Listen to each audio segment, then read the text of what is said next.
દિવસ છે? વિશ્વ પર્યાવરણ દિવસ. તો વિશ્વ પર્યાવરણ દિવસ એટલે ફક્ત ઝાડ વાવવાનો નહીં. પર્યાવરણમાં શું શું આવે? જોયું તમે નાટકમાં? શું શું આવે પર્યાવરણમાં? પાણી, હવા, વૃક્ષ, પછી ધરતી. આ બધું શું કહેવાય? પર્યાવરણ. તો આ બધા જ જે આપણા પ્રકૃતિના તત્વો છે એને આપણે પ્રદૂષિત કરાય નહીં.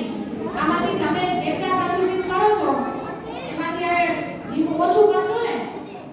દાખલા તરીકે વૃક્ષો, તમારો જન્મદિવસ હશે ત્યારે વૃક્ષો વાવવાના, બરાબર? પછી ખાઈને કચરો ગમે ત્યાં ફેંકવાનો નહીં. કચરો હંમેશા કચરા ટોપલીમાં જ ફેંકો. આપણે ગમે ત્યાં ફરવાના સ્થળે જઈએ ત્યારે ખાઈને કચરો ગમે ત્યાં ફેંકતા હોઈએ છીએ, ત્યાં કચરા ટોપલી હોય તેનો આપણે ઉપયોગ કરીએ નહીં.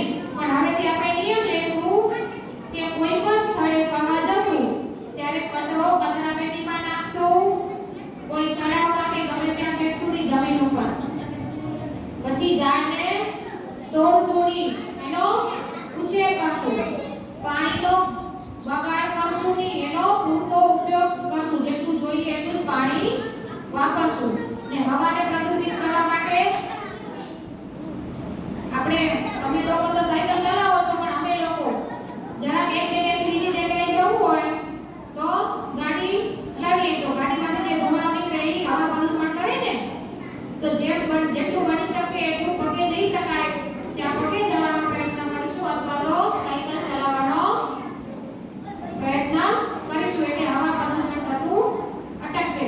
તો હવેથી તમને ધ્યાનમાં રાખવાનું કે પર્યાવરણ એટલે ફક્ત વૃક્ષો નહીં. બોલો છેલ્લે પર્યાવરણ એટલે કયા કયા તત્વો આવશે?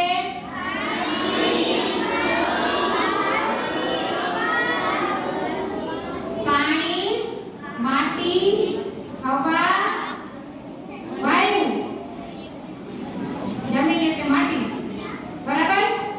આ બધા જ પર્યાવરણના ને બીજા પ્રાણીઓ આવે ને, પ્રાણીઓ. આ બધા જ પર્યાવરણના તત્વો છે. તો એનું રક્ષણ કરવું એ આપણી જવાબદારી બને છે. તો હવેથી બધા એનું આપણે